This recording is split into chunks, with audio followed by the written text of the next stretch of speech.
فرش التراب يضمني وهو غطاء. حالانکہ میں نے اصول پہلے بتا دیا، چیریٹی بگنز ایٹ ہوم. جیسے حضور فرماتے تھے انا اول المسلمین، دیکھو میں تمہیں اسلام کی دعوت دے رہا ہوں، سب سے پہلا مسلمان میں خود ہوں. انا اول المومنین، میں تمہیں ایمان کی دعوت دے رہا ہوں، پہلا مومن میں ہوں. تو جب تک انسان اپنے کردار سے بات واضح نہ کرے تو واعظ جو ہے وہ مفید نہیں ہوتا، مؤثر نہیں ہوتا. لہذا سب سے پہلے بات جو کی گئی وہ کی گئی ہے حضور کی ازواج مطہرات سے. اب اس ضمن میں جو اصلاحی اعمال آئے ہیں، احکام، ان کو نوٹ کر لیجئے. ان کا آغاز ہوا ہے تدریجی اعتبار سے سورہ احزاب سے، اور سورہ احزاب سن 5 ہجری میں جو ہے نازل ہوئی ہے. ان کی تکمیل ہوئی ہے سورہ نور میں جو سن 6 ہجری میں نازل ہوئی. اور ایک بہت خوبصورت بات کہی، یہ مولانا امین احسن اصلاحی نے مجھے بتایا کہ ان کے استاد حمید الدین فراہی نے یہ کہا کہ سورہ احزاب میں گھر سے باہر کے پردے کا بیان ہے اور سورہ نور میں گھر کے اندر کے پردے کا بیان ہے. تو اصلاحی صاحب کہتے تھے کہ اس جملے نے میری آنکھیں کھول دی اور قرآن مجید روشن ہو گیا میرے سامنے. ورنہ اگر یہ بات سامنے نہ ہو تو آدمی اٹکتا ہے، جگہ جگہ پر اشکالات پیدا ہوتے ہیں. دیکھیے سورہ احزاب میں کیا کیا گیا. نمبر 1، پہلے خطاب ازواج مطہرات سے، بعد میں عام کر دیا گیا. نمبر 2، بتایا گیا کہ عورت کا اصل کردار کیا ہے، اس کی اصل جگہ کیا ہے، گھر. نمبر 3، استیزان کے حکم کا آغاز ہو گیا کہ گھروں میں اجازت لیے بغیر داخل نہ ہو. لیکن یہاں بھی صرف نبی کے گھر کی بات ہوئی ہے، عام نہیں. پھر محرموں کی ایک چھوٹی فہرست ہے جو سورہ احزاب میں آ گئی ہے، اور گھر سے باہر کے پردے کا حکم آ گیا ہے، یہ سورہ احزاب میں. سورہ نور میں استیزان اب عام کر دیا، کسی بھی گھر میں داخل مت ہو جب تک اذن نہ لے لو. یہ دیکھیے تدریج، پہلے حضور کے گھروں میں داخل نہ ہو، اب کسی بھی گھر میں داخل نہیں ہو سکتے بغیر استیزان کے. اور احادیث مبارکہ میں اتنی سختی آئی ہے، میں بعد میں آپ کو بتاؤں گا. دوسرے یہ کہ گھر کے اندر پردہ جو محرموں سے پردہ ہے، محرموں سے پردہ. محرم کون ہوتا ہے یہ سمجھ لیجئے. محرم وہ ہے جس سے کبھی بھی کسی شکل میں کسی حالت میں شادی نہ ہو سکے. اب ایک آدمی جو ہے اس کے گھر میں فرض کیجئے کہ ایک بہن ہے، تو اس بہن کی دوسری بہن سے وہ شادی نہیں کر سکتا. اگر وہ بیوی مر گئی تو کر سکتا ہے کہ نہیں؟ اس لیے وہ محرم نہیں ہے، نامحرم ہے. سالی نامحرم ہے. آپ کا بھائی ہے، اس کی بیوی ہے، بھابھی ہے آپ کی، آپ دیور ہیں، بھابھی سے شادی تو نہیں کر سکتے. لیکن اگر بھائی کا انتقال ہو جائے تو آپ شادی کر سکتے. تو شادی ہو سکتی ہے تو وہ محرم نہیں ہوا، وہ نامحرم ہے. محرم صرف وہی ہے جس سے کبھی کسی حال میں شادی کا امکان نہ ہو. اس کی ابتدائی فہرست جو ہے سورہ احزاب میں ہے، تفصیلی فہرست جو ہے وہ سورہ نور میں ہے. اب دیکھیے گھر کے اندر بیٹھنے سے متعلق کیا بات کہی گئی. بزار اور ترمذی میں حضرت عبداللہ ابن مسعود سے نبی ایک وسلم کا یہ ارشاد نقل ہوا ہے، ان المرأۃ عورۃ،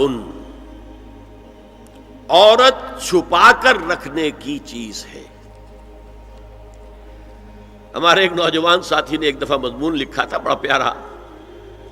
انہوں نے کہا کہ قرآن مجید میں جو اشارات ہیں، حور مقصورات فی الخیام، وہ حوریں جو ہوں گی وہ خیموں کے اندر ہوں گی، وہیں رہیں گی.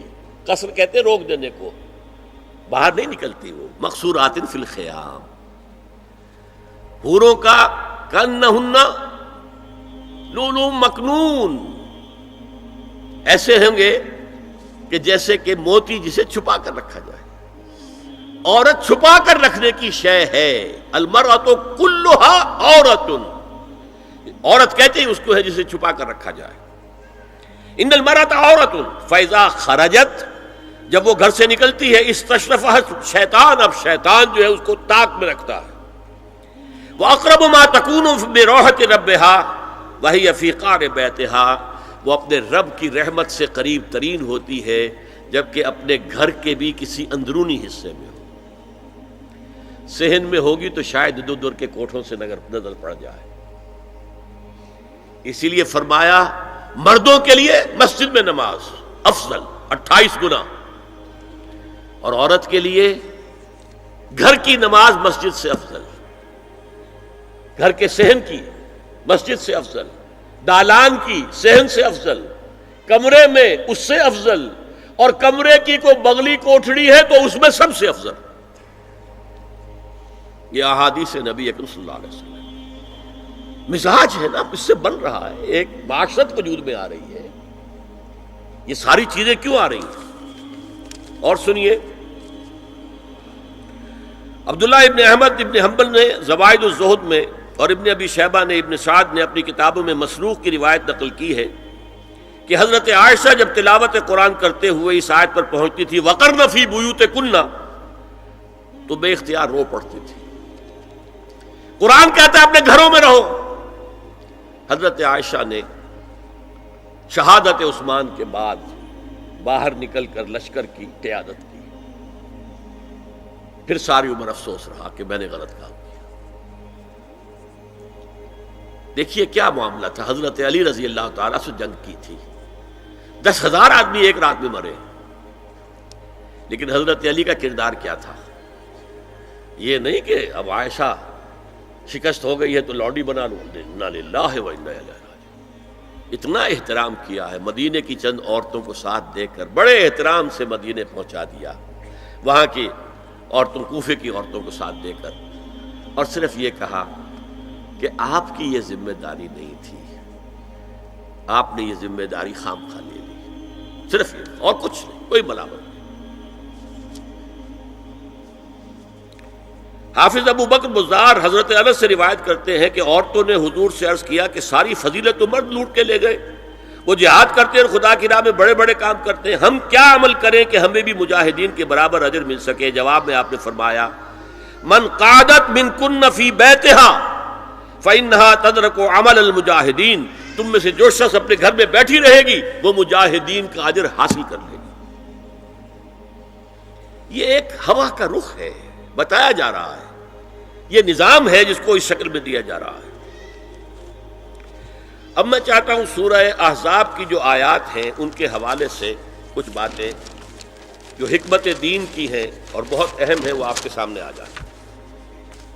دیکھیے میں نے سب سے پہلے آیت پڑھی تھی لَقَدْ كَانَ لَكُمْ فِي رَسُولِ اللَّهِ أُسْوَةٌ حَسَنَةٌ.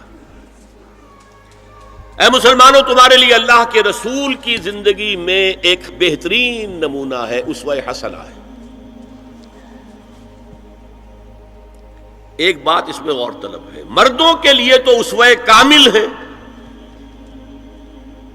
مرد اگر سپہ سالار ہے تو اسوہ موجود ہے حضور کا، مرد اگر صدر ریاست ہے، خلیفہ ہے تو اسوہ موجود ہے رسول کا، کوئی قاضی القضات ہے تو اسوہ موجود ہے رسول کا، کوئی کسی مسجد میں خطیب ہے، امام ہے تو اسوہ موجود ہے، باپ کی حیثیت سے اسوہ موجود ہے، شوہر کی حیثیت سے اسوہ موجود ہے کہ نہیں؟ مردوں کی کوئی حیثیت ایسی نہیں جس کے لیے اسوہ حضور کی زندگی میں نہ ہو. لیکن ایک خلا ہے، عورت کی نسوانی زندگی کے لیے تو حضور کی زندگی میں کوئی اسوہ نہیں ہو سکتا. حضور مرد ہے.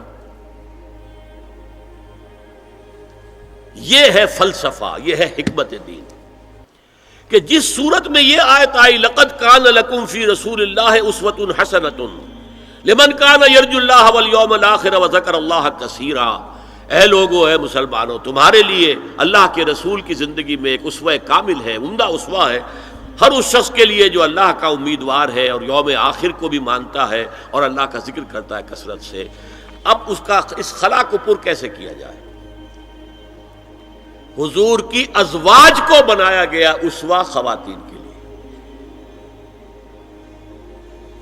اور یہی ایک بہت سی اور بھی حکمتیں ہوں گی۔ ایک حکمت یہی تعدد ازدواج میں ہے، اور حضرت عائشہ کی اتنی کم عمر میں شادی کرنے میں ہے کہ دیر تک وہ امت کو پڑھاتی رہی، شوہر اور بیوی کے درمیان خالص پرائیویٹ معاملات کے اندر بھی ہدایت دیتی رہی۔ آخر وہ بھی انسان کی ضرورت ہے کہ نہیں؟ آپ کو معلوم ہے ایک مرتبہ بعض صحابہ نے آ کر کہا، حضور یہ یہودی جو ہے ہم پر طنز کرتے ہیں کہ تمہارے نبی تمہیں بڑی چھوٹی چھوٹی باتوں کا حکم دیتے ہیں۔ آپ نے فرمایا کہ ہاں، ہمارے نبی نے تو ہمیں استنجا کرنا بھی سکھایا، بجائے کسی کمپلیکس کے انفیریورٹی کے سپیریورٹی کی بات کرو۔ استنجا ضروری شے نہیں ہے، گندگی سے نجات پانا ضروری شے نہیں ہے، طہارت ضروری شے نہیں ہے، ہمارے نبی نے تو استنجا کرنا بھی سکھایا۔ تو تعلق زن و شو کون بتائے گا؟ حضور بتائیں گے کسی کو؟ ازواج کو ضرورت ہوتی ہے، بڑا مسئلہ ہے، روزے میں کہاں تک جا سکتا ہے انسان؟ آخر کون بتائے گا؟ ازواج مطہرات نے بتایا۔ تو اسوہ بنانے کے لیے دیکھیے یہ آیات آئی ہیں، یہ 3 آیتیں سورہ احزاب کی یوں سمجھیے کہ نچوڑ ہے اس مسئلے میں۔ یا نساء النبی لستن کاحد من النساء، اے نبی کی بیویوں تم عام عورتوں کے مانند نہیں ہو۔ تو کیا وہ عورتیں نہیں تھیں؟ عورتیں تو تھیں۔ کیا ان کے احساسات عورتوں والے نہیں تھے؟ وہ تو تھے۔ کیا بات ہے؟ تم نبی کی بیویاں ہو، تمہیں اسوہ بننا ہے۔ ان اتقیتن فلا تخضعن بالقول، اگر تمہیں واقعی اللہ کا تقوی اور خوف ہے تو کسی اجنبی سے اگر بات کرنے کی ضرورت پیش آ جائے تو اپنی آواز میں لوچ مت پیدا کرو۔ فیطمع الذی فی قلبہ مرض، کہ جس شخص کے دل میں کوئی روگ ہے، گندگی ہے، وہ کوئی آس لگا بیٹھے کہ یہ جو مجھ سے گفتگو کر رہی ہیں، جس انداز میں کر رہی ہیں، جس لگاوٹ کے ساتھ کر رہی ہیں، تو کوئی نہ کوئی موقع ہے میرے لیے۔ انا للہ و انا الیہ راجعون، کرخت آواز میں بات کرو۔ وقلن قولا معروفا، اور معروف بات کہو، صرف اس سے آگے بڑھنے کی کوئی ضرورت نہیں۔ وقرن فی بیوتکن ولا تبرجن تبرج الجاہلیۃ الاولی، اور قرار پکڑو اپنے گھروں میں، وقار کے ساتھ رہو اپنے گھروں میں، تمہاری اصل جگہ گھر ہے، باہر نکلنا تمہارا کام نہیں ہے۔ ہاں ضرورت ہو سکتی ہے، اس کا بعد میں ذکر آ جائے گا، لیکن فلسفہ کیا ہے؟ عورت کی اصل جگہ اس کا گھر ہے۔ جو ڈیوٹیز کی تقسیم کر دی گئی ہے اللہ کی طرف سے، اس میں عورت کا اصل مقام اس کا گھر ہے۔ میں حدیث سنا چکا ہوں کہ جب گھر سے عورت نکلتی ہے تو شیطان طاقتا ہے اس کو، اور پھر ظاہر بات ہے کہ اس سے جو فتنے پیدا ہوتے ہیں وہ سب شیطان کے ذریعے سے ہوتے ہیں۔ وَلَا تَبَرَّجْنَ تَبَرُّجَ الْجَاهِلِيَّةِ الْأُولَىٰ، اور جو جاہلیت تھی، اسلام کے آنے سے پہلے کا جو دور تھا، اس میں جس طرح تم بند سمر کر اور لوگوں کی نگاہوں میں آنے کے لیے نکلتی تھی، اب وہ طریقہ اختیار نہ کرو۔ دیکھیے یہ بھی ایک بڑا نفسیاتی نکتہ ہے۔ مرد کے اندر قوت ہے، وہ اپنی قوت کا ظہور چاہتا ہے، کبھی جی چاہتا ہے دیوار کو کندھا دے مارے، راستہ چلتے کسی کو لگا کندھا، قوت ظہور چاہتا ہے۔ عورت کے پاس سب سے بڑا سرمایہ اس کا نسوانی حسن ہے، جسمانی طاقت تو نہیں ہے نا، اس کے اندر ایک ارج ہے کہ اپنے آپ کو ظاہر کرے۔ اس کا نام تبرج، بروج کہتے تھے ان برجیوں کو کہ جو فصیلوں کے اوپر ہوتی تھی، اور ظاہر بات ہے دور سے مسافر آ رہا تو پہلے تو برجی نظر آتی تھی نا، تو نگاہوں میں آنا، نگاہوں میں کھپنا، یہ تبرج ہے۔ تو تم جس طرح پہلے بناؤ سنگھار کر کے نکلا کرتی تھی، اور تبرج الجاہلیہ اب وہ چھوڑ دو۔ وَأَقِمْنَ الصَّلَاةَ وَآتِينَ الزَّكَاةَ، اور نماز قائم رکھو، زکوٰۃ ادا کرو، وَأَطِیعُوا اللَّهَ وَرَسُولَهُ، اور اللہ اور اس کے رسول کی اطاعت پر کاربند رہو۔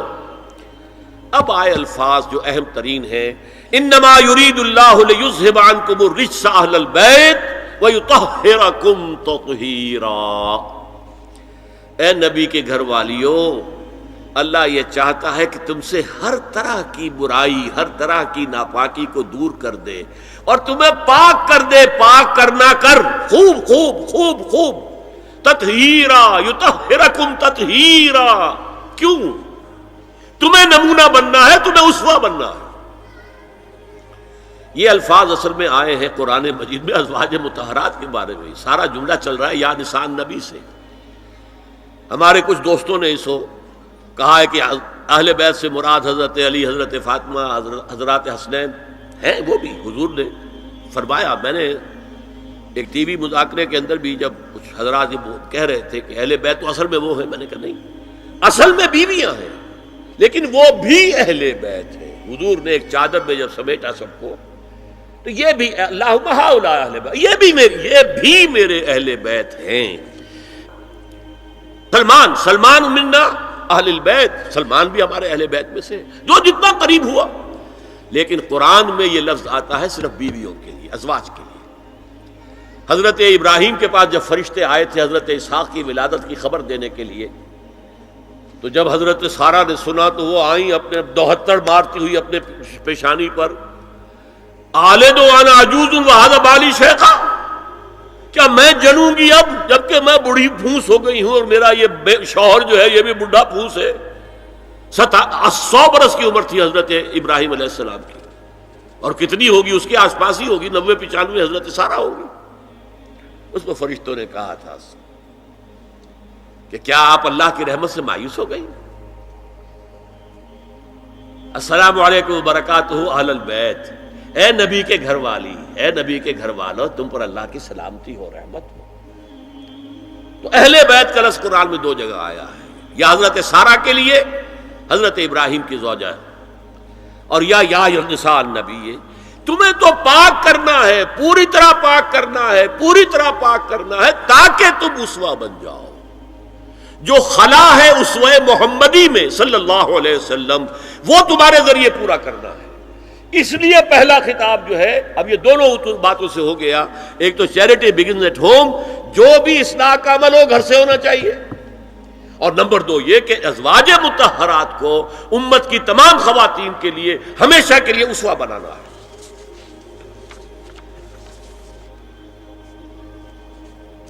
اسی طریقے سے استیزان کا معاملہ بھی آیا ہے، لیکن وہ بھی صرف نبی کے گھروں تک آ رہا ہے۔ یا ایھا الذین آمنوا لا تدخلوا بیوت النبی حتی یؤذن لکم، اہل ایمان نبی کے گھروں میں داخل نہ ہوا کرو جب تک کہ اذن نہ دیا جائے۔ یہ پرائیویسی، گھر کی پرائیویسی، اس پر میں تفصیل سے بعد میں بات کروں گا، چونکہ تفصیل اس کی آئی ہے سورہ نور میں۔ میں نے عرض کیا نا، ان احکام کا آغاز ہوا، جیسے شراب کی حرمت، آغاز سورہ بقرہ، پھر سورہ نساء، پھر سورہ مائدہ۔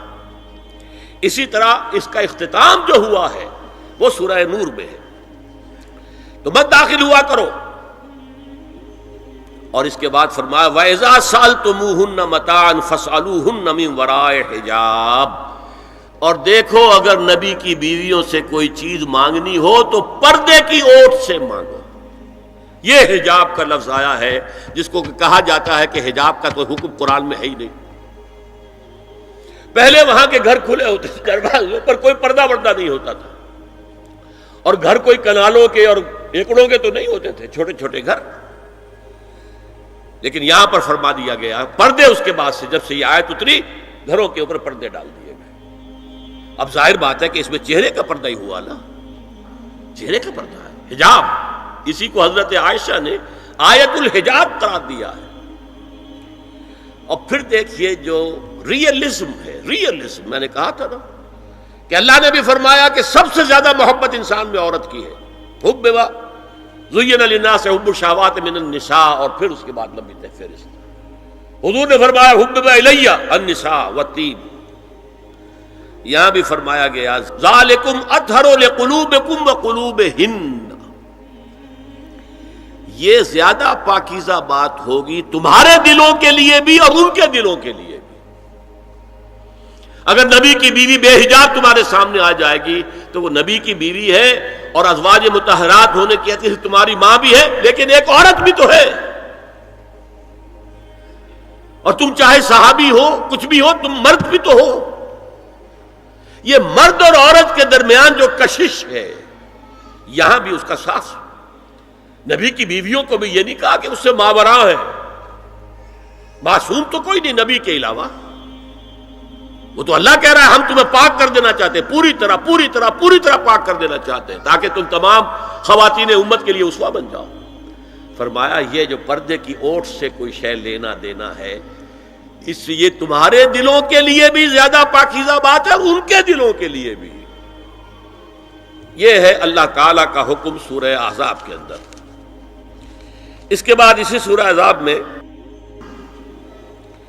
اس سے جو مستثنا ہے، گھروں میں اذن لیے بغیر بھی داخل ہو سکے، جن کے سامنے ازواج مطہرات اپنے کھلے چہرے کے ساتھ آ سکتی تھی، ان کی ایک فہرست دی گئی۔ یہ مختصر فہرست ہے۔ لا جناح علیہن فی آبائہن ولا ابنائہن ولا اخوانہن ولا ابناء اخوانہن ولا ابناء اخواتہن ولا نسائہن ولا ما ملکت ایمانہن واتقین اللہ ان اللہ کان علی کل شیء شہیدا۔ کوئی حرج نہیں ہے ازواج مطہرات پر ان کے باپوں کے سلسلے میں۔ ابو بکر آئے تو جائیں سیدھے حضرت عائشہ کے حجرے میں، کون روکے گا؟ اور بیٹوں کے اور ان کے بھائیوں کے اور ان کے بیٹوں کے بھائی بھتیجے اور ان کی بہنوں کے بیٹے یعنی بھانجے، ولا نسائہن، نسائہن اس کو میں چاہتا ہوں نوٹ کریں آپ، اپنی عورتیں، جان پہچان کی عورتیں، اجنبی عورتیں نہیں۔ اس پر مزید گفتگو ہوگی سورہ نور کے حوالے سے۔ ولا ما ملکت ایمانہن، اور جو ان کے ملک یمین ہیں، ان میں ایک رائے یہ ہے کہ مراد صرف باندیاں ہیں اور ایک مراد یہ ہے کہ اس میں مرد غلام بھی شامل ہیں۔ ایک رائے یہ ہے کہ مرد غلام جب تک کہ ابھی وہ بالغ نہ ہو، بچہ ہو۔ بہرحال یہ آراء ہے علیحدہ۔ واتقین اللہ ان اللہ کان علی کل شیء شہیدا، اور اللہ کا تقوی اختیار کرو، یقیناً اللہ ہر چیز کو دیکھ رہا ہے۔ اب آئیے سورہ نور کی طرف۔ اب میں یہاں پر سورہ نور میں آغاز جو ہوا ہے سورہ نور کا، وہ سب کو معلوم ہے۔ زنا کی کیا حد ہے، سزا کیا ہے؟ غیر شادی شدہ زانی یا زانیہ، اس کی سزا 100 کوڑے، اور اگر کوئی الزام لگائے اور ثبوت پیش نہ کر سکے، 4 گواہ نہ لا سکے، تو قذف کی حد کیا ہے؟ 80 کوڑے۔ اس کے بعد اصل میں جو زنا کا سد باب کرنے کے لیے احکام ہے وہ آئے ہیں۔ چنانچہ اس میں سب سے پہلے کیا ہوا؟ استیزان کا حکم بڑی تفصیل کے ساتھ آیا، بہت تفصیل کے ساتھ آیا۔ یا ایھا الذین آمنوا لا تدخلوا بیوتا غیر بیوتکم حتی تستأنسوا وتسلموا علی اہلها ذالکم خیر لکم لعلکم تذکرون۔ اہل ایمان ہرگز مت داخل ہو اپنے گھروں کے علاوہ کسی اور گھر میں جب تک کہ تم ان کے ساتھ مانوس نہ ہو جاؤ، اذن نہ لے لو، ان پر سلام نہ کرو، یہی تمہارے لیے بہتر ہے۔ اس کے بعد تفصیل آئی ہے، اس میں میں اس وقت نہیں جا رہا ہوں۔ اور جو لوگ اس پر عمل نہیں کرتے ان کے بارے میں قرآن مجید کیا کچھ، حضور کیا کچھ فرما رہے ہیں یہ آپ سن لیجئے، بہت سخت احکام ہے۔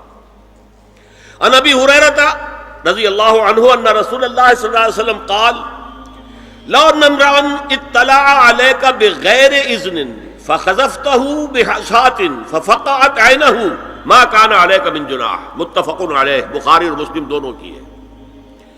اگر کوئی شخص تمہارے گھر میں بغیر اجازت کے داخل ہو جائے اور تم اس کی سزا کے طور پر اس پر کنکریاں پھینکو اور اس کی آنکھ پھوٹ جائے کنکری سے، تو تم پر کوئی گناہ نہیں۔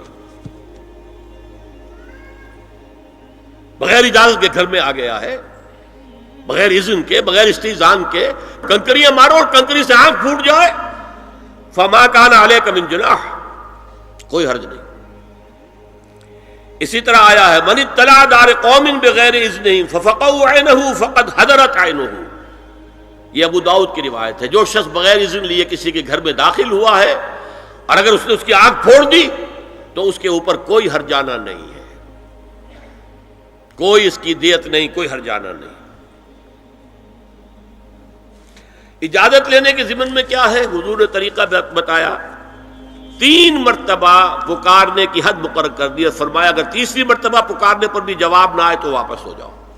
قرآن میں بھی ہے اذا قیل لکم ارجعوا فارجعوا، اگر تو وہ کہتے چلے جاؤ، ملاقات نہیں ہو سکتی، چلے جاؤ۔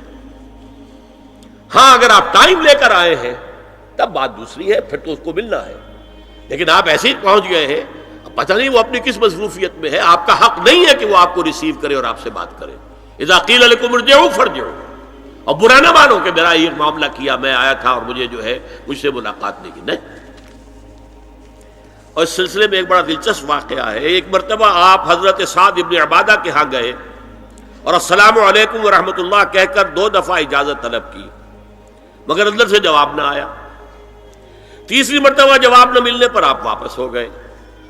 حضرت سعد اندر سے دوڑ کر آئے اور عرض کیا یا رسول اللہ، میں آپ کی آواز سن رہا تھا مگر میرا جی چاہتا تھا کہ آپ کی زبان مبارک سے میرے لیے جتنی بار بھی سلام و رحمت کی دعا نکل جائے اچھا ہے، تیسری مرتبہ بھی آپ کہیں۔ پھر دوڑ کر آئے اور لپٹ گئے حضور سے صلی اللہ علیہ وسلم۔ یہ ہے استیزان کا معاملہ۔ اب آ رہی ہے اصل آیت، قل للمؤمنین یغضوا من ابصارہم ویحفظوا فروجہم ذالک ازکی لہم ان اللہ خبیر ما یصنعون وقل للمؤمنات یغضضن من ابصارہن ویحفظن فروجہن ولا یبدین زینتہن الا ما ظہر منہا وَلْيَضْرِبْنَ بِخُمُرِهِنَّ عَلَى جُيُوبِهِنَّ وَلَا يُبْدِينَ زِينَتَهُنَّ إِلَّا لِبُعُولَتِهِنَّ أَوْ آبَائِهِنَّ أَوْ آبَاءِ بُعُولَتِهِنَّ أَوْ أَبْنَائِهِنَّ أَوْ أَبْنَاءِ بُعُولَتِهِنَّ أَوْ إِخْوَانِهِنَّ أَوْ بَنِي إِخْوَانِهِنَّ أَوْ بَنِي أَخَوَاتِهِنَّ أَوْ نِسَائِهِنَّ أَوْ مَا مَلَكَتْ أَيْمَانُهُنَّ أَوِ التَّابِعِينَ غَيْرِ أُولِي الْإِرْبَةِ مِنَ الرِّجَالِ أَوِ الطَّفْلِ الَّذِينَ لَا يَظْهَرُوا عَلَى عَوْرَاتِ النِّسَاءِ وَلَا يَضْرِبْنَ بِأَرْجُلِهِنَّ لِيُعْلَمَ مَا يُخْفِينَ مِنْ زِينَتِهِنَّ وَتُوبُوا إِلَى اللَّهِ جَمِيعًا أَيُّهَا الْمُؤْمِنُونَ لَعَلَّكُمْ تُفْلِحُونَ۔ یہ لمبی آیت ہے۔ اہل ایمان، اے نبی کہہ دیجئے اہل ایمان مردوں سے اپنی نگاہیں نیچی رکھا کریں اور اپنی شرمگاہوں کی حفاظت کریں، یہی ان کے لیے زیادہ پاکیزہ عمل ہے۔ ان اللہ خبیر بما یصنعون، اور جو کچھ وہ کر رہے ہیں اللہ اس سے واقف ہے۔ وقل للمؤمنات یغضضن من ابصارہن، اور مومن عورتوں سے بھی کہہ دیجئے کہ وہ اپنی نگاہیں جو ہیں نیچی رکھا کریں، ویحفظن فروجہن، اپنی شرمگاہوں کی حفاظت کریں، ولا یبدین زینتہن الا ما ظہر منہا، اور اپنی زینت کو ظاہر نہ کیا کریں سوائے اس کے کہ جو بالکل ظاہر ہو جائے، از خود ظاہر ہو۔ دیکھیے سب سے پہلے میں آپ کو بتا چکا ہوں کہ یہ گھر کے اندر کا پردہ ہے۔ نگاہیں نیچی رکھنا گھر کے مرد بھی اور گھر کی عورتیں بھی۔ یہ کیوں کہا گیا؟ آج آپ کے علم میں نہیں ہوگا انسیسٹ کس قدر تیزی سے پھیل رہا ہے مغرب کے اندر۔ انسیسٹ کہتے ہیں باپ کا اپنی بیٹی سے ملوث ہو جانا، ماں کا اپنے بیٹے سے ملوث ہو جانا، بہن بھائیوں کا آپس میں زناکاری کرنا، یہ انسیسٹ کہلاتا ہے۔ اس وقت امریکہ میں سب سے زیادہ جو پریکٹس ہے وہ سائیکیٹرسٹ کی ہے، بڑی فیسیں ہیں، بڑی دوائیں ہیں، جو فارماسیوٹیکل انڈسٹری ہے اس میں بھی سب سے زیادہ فلرشنگ وہ دوائیں ہیں کہ جو ذہنی امراض کی ہیں۔ اور مجھ سے وہاں کئی سائیکیٹرسٹ نے کہا ذہنی امراض کا سب سے بڑا سبب انسیسٹ ہے۔ بیٹی سے زنا کیا ہے باپ نے، بیٹی کے دل پر جو داغ لگ گیا ہے اس کا دماغی توازن ٹھیک نہیں رہتا۔ بہن سے زنا کیا بھائی نے، اور یہ نہ سمجھیے کہ آپ کے ہاں نہیں ہو رہا، یہ وبا آ چکی ہے۔ کہیں آپ نے اخبار میں پڑھا ہوگا بیٹی نے جا کر تھانے میں خبر دی کہ باپ نے میرے ساتھ یہ حرکت کی. یہ ساری چیزیں آج ہو رہی ہیں ہمارے یہاں. اس لیے کہ جب زنا کے جو دواعی ہیں، داعیات ہیں، جو زنا کی ترغیب ہے وہ پھیلی ہوئی ہوگی، عام ہوگی، تو راستے نکالے گا. گھروں میں مرد بھی اپنی نگاہیں نیچی رکھیں. کیا مطلب؟ باپ بھی اپنی بیٹی کو گھور کر نہ دیکھے. بیٹی بیٹی ہے، لڑکی ہے. جوان بھائی بھی اپنی جوان بہن کو گھور کر نہ دیکھا. نگاہیں نیچی رکھو. یہ نگاہیں نیچی رکھنا بازار میں چلتے ہوئے نہیں ہے. وہ تو سوسائڈ ہو جائے گی، موت آ جائے گی. کوئی گاڑی آپ کو روک دے گی. یہ گھر کے اندر ہے. اور اس لیے ہے کہ بہرحال باپ مرد ہے، بیٹی عورت ہے. میں نے آپ کو فرائیڈ کی بات بتا دی ہے. وہ تو کہتا ہی ہے کہ باپ اگر محبت بھری نگاہ بیٹی پر ڈال رہا ہے، اس میں سیکس ہے، سیکس کا جذبہ ہے. اگر ماں بیٹے پر محبت بھری نگاہ ڈال رہی ہے تو سیکس ہے. ایڈیپس کمپلیکس مشہور ہے اس کا. لیکن اپنی جگہ یہ ہے کہ باپ مرد ہے، بیٹی عورت ہے. بھائی مرد ہے، بہن عورت ہے. لہذا گھروں کے اندر بھی اپنی نگاہوں کو نیچا رکھو. میں آپ کو قول سنا چکا ہوں مولانا فراہی کا. اصلاحی صاحب نے کہا، جب مولانا فراہی نے مجھ سے یہ کہا کہ اصل میں سورہ احزاب میں گھر کے باہر کا پردہ ہے اور سورہ نور میں گھر کے اندر کا پردہ ہے، تو کہتے میری آنکھیں کھل گئیں اور چابی مل گئی، کلید مل گئی ان آیات کو سمجھنے کی، ان کی اصل پس منظر کو، حقیقت کو جاننے کا راستہ کھل گیا. تو یہ جو ہے غض بصر، یہ باہر کے لیے نہیں ہے، یہ گھر کے اندر کے لیے ہے. بیٹی کا آخر جوان ہو رہی ہے، اس کے سینے کے اوپر کچھ غبار آ رہا ہے، اس کو گھور کر مت دیکھو، مت دیکھو، نگاہیں نیچی کرو. قل للمؤمنین یغضوا من ابصارهم ویحفظوا فروجهم ذلک ازکی لهم ان اللہ خبیر بما یصنعون. نوٹ کر لیجئے کہ یہ کہاں ہو رہا ہے؟ گھر میں داخلے کے بعد. گھر میں داخلہ اجازت سے، اور داخلہ ہوگا صرف محرموں کا. گھر کے اندر جو ہے وہ نامحرم تو نہیں آئے گا. یہ میں آگے بیان کر رہا ہوں. وَقُلْ لِلْمُؤْمِنَاتِ يَغْضُضْنَ مِنْ أَبْصَارِهِنَّ وَيَحْفَظْنَ مِنْ فُرُوجِهِنَّ. اور کہہ دیجئے مومن عورتوں سے بھی کہ وہ بھی اپنی نگاہیں جھکا کر رکھیں اور اپنی شرمگاہوں کی حفاظت کریں. وَلَا يُبْدِينَ زِينَتَهُنَّ إِلَّا مَا ظَهَرَ مِنْهَا. اس ٹکڑے پر بڑا قیل و قال ہے جدید مفکرین اور جدید دانشوروں نے کہ وہ اپنی زینت ظاہر نہ کرے سوائے اس کے جو خود ظاہر ہو جائے. وہ کہتے ہیں اس میں چہرہ بھی شامل ہے، اور جب چہرہ شامل ہے تو اس کا مطلب چہرے کا پردہ نہیں ہے. لا حول ولا قوت الا باللہ. آپ کو بہت سے حضرات نے وہ پڑھی ہوگی بحث جو جنگ میں ہو گئی تھی. ایک صاحب وہ انسٹیٹیوٹ آف پالیسی اسٹڈیز اس کے اسکالر ہیں، ریسرچ کا، انہوں نے لکھ دیا کہ الا ما ظہر منہا میں چہرہ ظاہر ہے، شامل ہے، لہذا پردہ نہیں ہے. اور ارشاد احمد حقانی صاحب نے بھی زوردار اس کے اوپر جو ہے وہ تائید لکھ دی، اور گویا کہ کہا کہ اب تو مسئلہ ہی طے ہو گیا. جب ایک ریسرچ اسکالر کہہ رہا ہے تو یہ مولوی ملاٹے جو کہتے پڑھتے ہیں کہ یہ عورت کا جو چہرے کا پردہ ہے، یہ تو بات ختم ہو گئی. The matter is clutched. میں نے صرف ایک جواب دیا کہ اس شخص نے جو بڑا ریسرچ اسکالر تھا، پہلے یہ لکھا ہے کہ سورہ نور کی ان آیات میں سطر کے احکام آ رہے ہیں، تو پھر یہاں پردے کا چہرے کا معاملہ کیا ہو؟ سطر میں تو پردہ چہرہ شامل نہیں ہے. محرموں سے پردہ کیا ہے؟ محرموں سے، اس کا نام سطر ہے. عورت کا پورا جسم سطر ہے سوائے چہرے کی ٹکیا اور یہ ہاتھ اور یہ پاؤں، بس. کیا مطلب ہے؟ بھائی بھی نہیں دیکھ سکتا بہن کے جسم کا کوئی اور حصہ، باپ بھی نہیں دیکھ سکتا بیٹی کے جسم کا کوئی حصہ. یہ سطر ہے. سطر محرموں سے پردہ ہے. اس سے آگے صرف شوہر یا حسب ضرورت طبیب، سرجن، بس. یہ محرموں کا پردہ.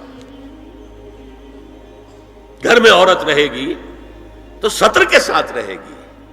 محرم آئیں گے، چچا اس کا محرم ہے، آئے گا. لیکن وہ بھی تو مرد ہے نا، چہرہ تو نہیں ڈھانپے گی اس لیے کہ محرم ہے، لیکن باقی جسم ستر، عورت کا پورا جسم ستر ہے سوائے چہرے کی ٹکیا، بال بھی ستر میں شامل ہے۔ سر پر وہ سکارف جو آج کل بنا ہوا ہے بہت بڑا مسئلہ، انہوں نے چہرے کو نکال دیا، صرف سکارف سمجھا ہوا پر حجاب کہتے ہیں، حالانکہ وہ حجاب پورا تو نہ ہوا، وہ صرف ایک حصہ ہے، لیکن ایک حصہ صحیح ہے، سر کے بال جو ہے وہ چھپے ہونے چاہیے، یہ ستر میں شامل ہے۔ چہرے کی ٹکیا ہے جو ستر سے باہر ہے، ہاتھ ہے پونچوں سے باہر، اور پیر ہے ٹخنوں سے نیچے، بس اللہ اللہ خیر سے۔ تو فرمایا ما ظہر منہا من زینتہن میں الا ما ظہر منہا میں کیا کیا چیزیں آ سکتی ہیں؟